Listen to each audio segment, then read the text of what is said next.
Welcome back to another episode of Ranching Sodak. Today we are going to be trying to wean our calves. Looks like Dad already got those calves locked up in the lot. We're going to go talk to him, make a little game plan, and we're going to be weaning these calves that are behind the house. I think there's like 130 cows and calves out in that group, and we're going to bring them up in the lot, sort them off. The water tank is set up, I believe. We may need to work on that a little bit, but we're going to wean them. They're going to be on each side of the fence with a big water tank in the middle.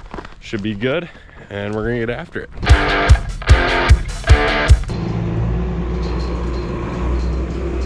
So we got those panels there. All the cows are back over there. We're going to run them up through here, run them up into our main corral, and then we'll use our same sorting strategy that we use when we work them all. Morning! Freaking afternoon. It's 10 o'clock. I've got 2 days worth of work done already for a guy like you. You just go hard, huh? Going hard in the paint, as they say. So we're gonna run them up through here? Might as well, then we don't have to deal with them coming through the thing again.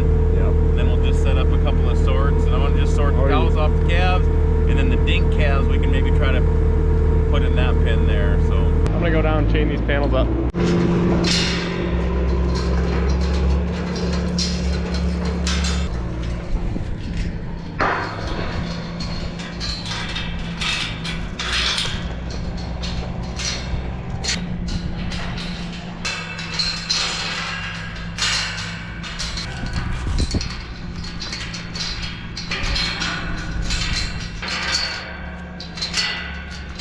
If you remember from a couple videos ago, Dad and I were digging up this hydrant that was actually right there, and we ran a line right here, and there's a valve down there. He just went and picked up this water tank the other day. So there's our valve is right there. Here's a hose coming up from the valve, so it can shut that off and reach down in here, and then it runs out to here.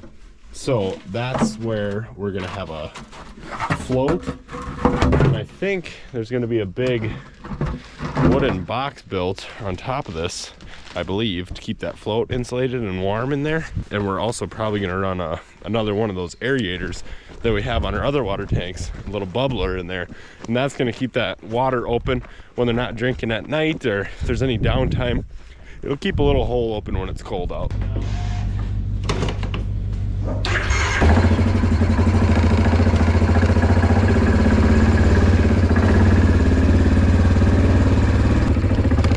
Well, Dad's been feeding them with that pickup, so he's going to try to lead them, I believe, and I'm going to get behind them with this four-wheeler and just pick up the stragglers, and hopefully we lead them right up into the lot here.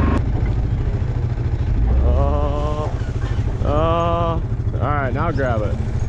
No. No, it's going to blow apart. Okay. Sounds good.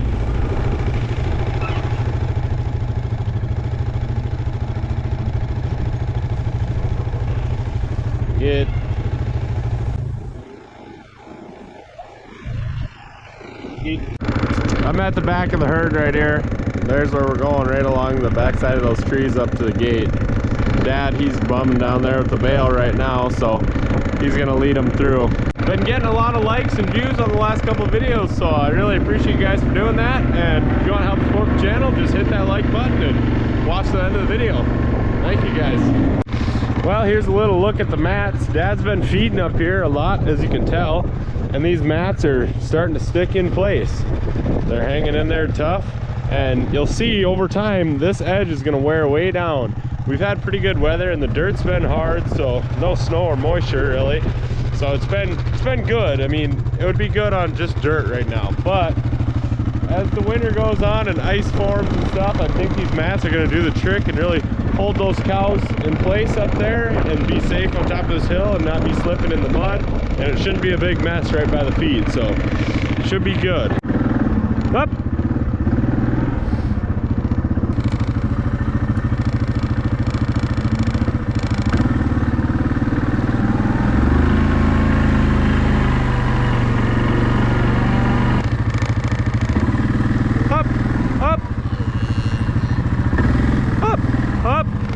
Up.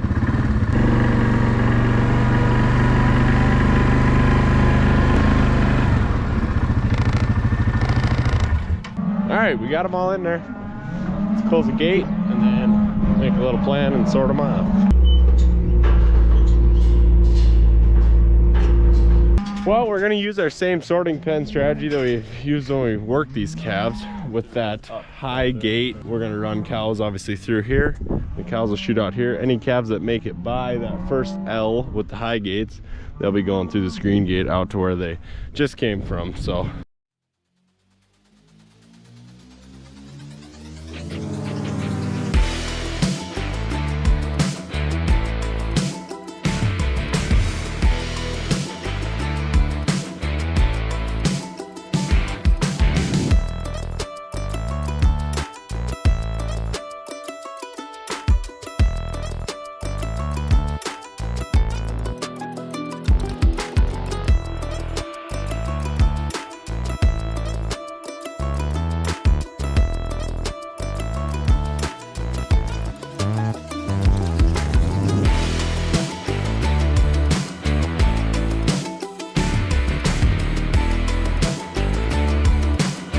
I was using the drone to chase those cows from back there because mom's not out here today, but dad let a calf by us, so I gotta man the gate.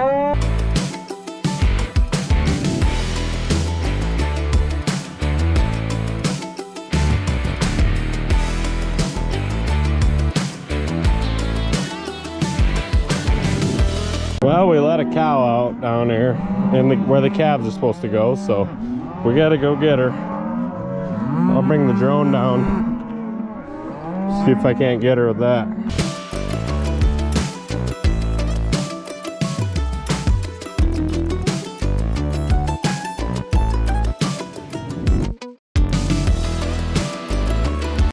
Well, we're on a bit of a learning curve here with the drone pushing of the cows and trying to sort them. I'm pretty much useless when I'm flying the drone as a person trying to sort, so now I'm out here behind these cows just doing what the drone was doing, I guess.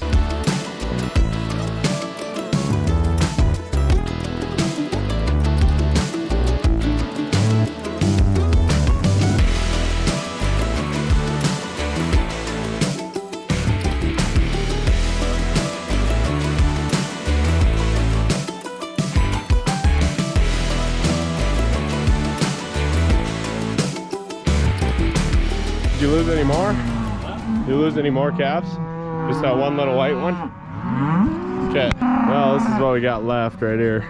It worked pretty good. 2 guys, a little short-handed. It's best with 3, so you can have 2 sorting gates. 1 sorting guy with no gate and 1 guy with a gate at the very last resort. That little gate's working pretty good. A couple of cows have slipped under though. These are all heifers, so they're pretty small. See ya. All right, we got them all sorted. Like I said, a couple of these heifers slipped in this calf pen, so we'll get them out of there, and then we're gonna look at these calves and pick out a few smaller ones that we don't want to put out with the big group. Prime example of a small one right there, little Jimmy, a little shaver, little fall calf there. He needs to go back to his mama.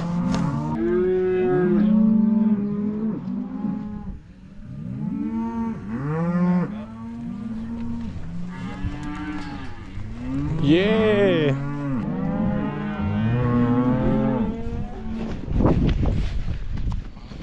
Finally. That was a long time coming to get those 2 little nervous heifers sorted off.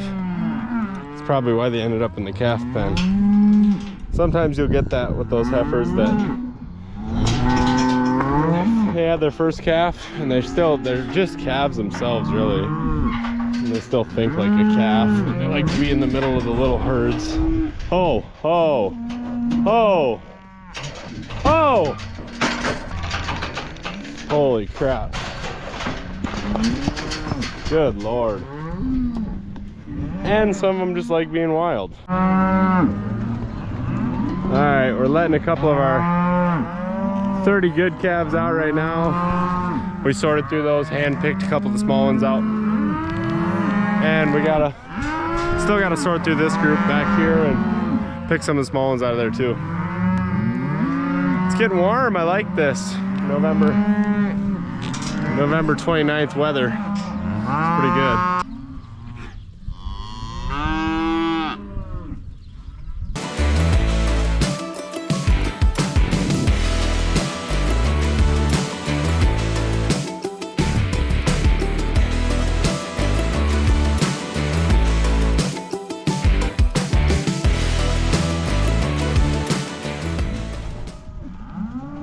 Good to go. You're free to leave, folks. You too, buddy. Well, we got them all sorted off and sorted the ones we wanted to kick back out to feed. And they're gonna be going out where they just were, which is already set up, which is perfect for this group. So they're gonna know the program and they're already gonna be feeding. These will be some of our bigger calves come time to sell, I'm guessing. But the other ones should catch up. These will know what's going on, so they'll be able to learn quick when we get the other group sorted off. The plan will be to let these cows sit here for 3 days probably in here. And we got some sorting to do before we kick them to corn stalks and to standing corn and over to gyms to feed. So we got 3 different groups of cattle this winter. So let these calves out, and then after we're gonna go have some lunch, and then after that we'll start working on that water tank. Heading down to work on that water tank. When your pickup bed's plumb full of crap, you need to haul some foam board, slap it on top, throw a 2x on there, you're good to go. We ain't going far. Check your load out front. That's actually safer that way. So we're using some old bridge planking for the frame of this lid here, and it's got nails in it we got to get out. So we're gonna do a lot of banging around. We also brought the chainsaw, so should be good right around these freshly weaned calves.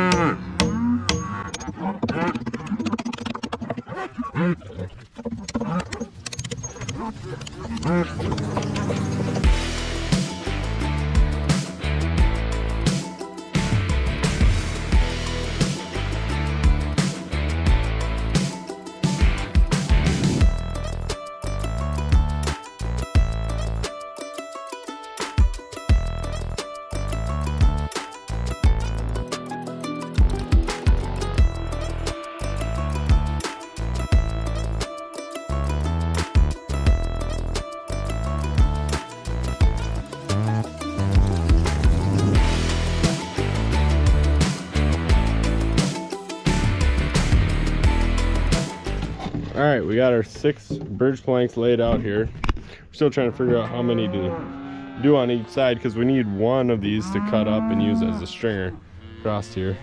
But right now we're just putting in these little 2x10s or 8s.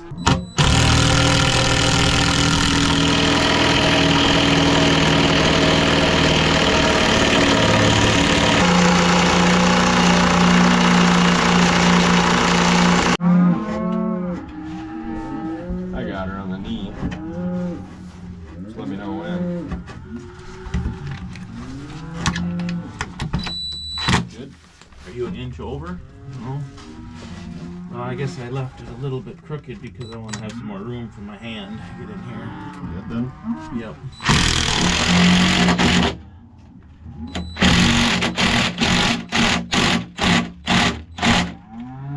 It's been a couple hours, and typically we wouldn't be here. We'd have this water tank running. But see the calves now? They're just starting to naturally, they're gonna trail out, and they're gonna go back out to their feeders and then that whole fence line area where they've been. This is how we typically wean. They come down here.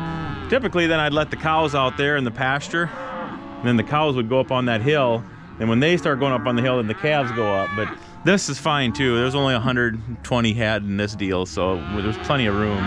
So we're gonna do 2 of them on this side, 3 on this side. We're gonna cut that one right there to fit perfectly in here so it can bumper up to that post. That'll help add a little support to the lid.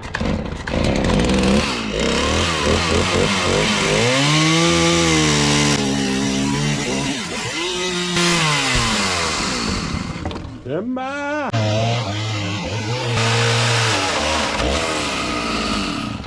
We got this one put in. We'll do another one just like it over here.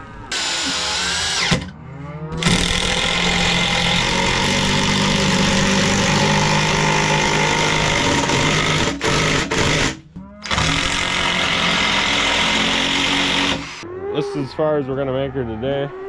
We're gonna hook this float up though and get some water going so they can have something to drink. At least it's warm. We're really blessed with some warm weather lately. Last year this time this tank wouldn't have lasted very long without it. And this calf keeps trying to escape.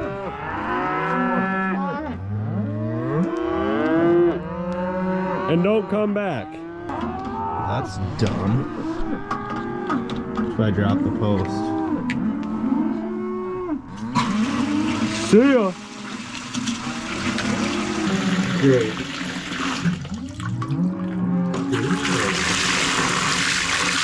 Cool invention there, Matty. Yep. Ground Lid breaking. on. Get her nice. Get the conveyor belting down here. Saddle up. We're in the Merlot. We haven't talked about the old Merlot for a while. I've learned a lot. We got the grapple fork going. I needed a check valve. Third auxiliary hydraulics goes into float mode as soon as you let off the trigger. So you'd let off the trigger and the grapple forks would just fall down. You couldn't hold the bail, so I had to buy another $200 check valve thing. It's a double check valve. Got that going. Bucket's going great. Everything's going great. This thing's got a lot of sensors, which is kind of a negative, but it's just kind of the way the world's going, I'm afraid. So anyway, we were fighting this one sensor that would lock you into a limp mode, but there's a way to bypass it. There's 4 sensors that all send information to the computer. And if any one of those 4 is not satisfied, that takes power away from this solenoid valve, and then the solenoid valve closes and puts your boom in a limp mode. So then the boom will only go down so real slow, which is super frustrating because I couldn't find the sensor. I couldn't figure it out what was doing it. So now we've hot wired that solenoid so it's always open. So my boom always works. And then the sensor comes and goes. The only way I know it is see this load sensor here, this load monitor. If this thing's locked in green, then I know my sensor's glitching out, but I don't notice it now. With that solenoid valve open, my boom is always working how it should. Epic time lapse of hay feeding.